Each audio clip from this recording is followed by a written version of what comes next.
So, ayun guys, nandito kami sa bahay nila Sabi. So, pupuntahan natin si Sophia kasi nasa sa kusina siya. Kasi uwi na kami mamaya, magpapaalam na kami. Sophia, ano ginagawa mo?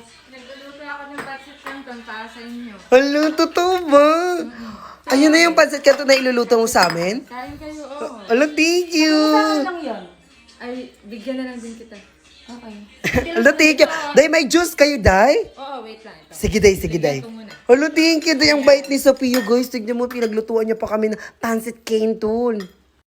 Oh, Day, gusto namin ng juice, Day. Oh, wow. Ang dami. Gusto namin, Day, royal. Ayan, Day. Sige, Day, thank you, Day. Tulong bait. Gusto niyo ba na pagkain? Yes, Day. Gusto namin pagkain, Day.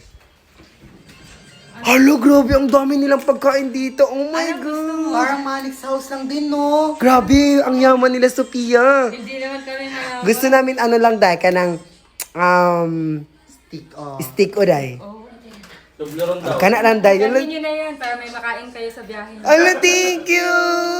Buboy din. So, ayun guys, kakain na kami. Ayun, nilagyan pa kami ni Sophia ng pancit canton sa, sa yahong. Maging Ayun, ang mabait bait. na lang kayo, ha? Oo, thank you, Day. Ang bait ni Sophia. Para akala ko maldita siya. Tignan nyo. Pinaglutuan kami bago kami umalis. Dapat may laman yung tiyan. Sila din, guys, akala namin maldita sila, pero mabait pala sila, guys. Wala dito si Sabi kasi may sakit si Sabi. Nagpapahinga. Ayun, thank you, Day, sa paluto mo, Day.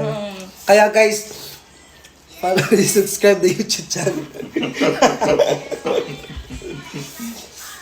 Okay na natin magbalik. Okay na, kao na ka.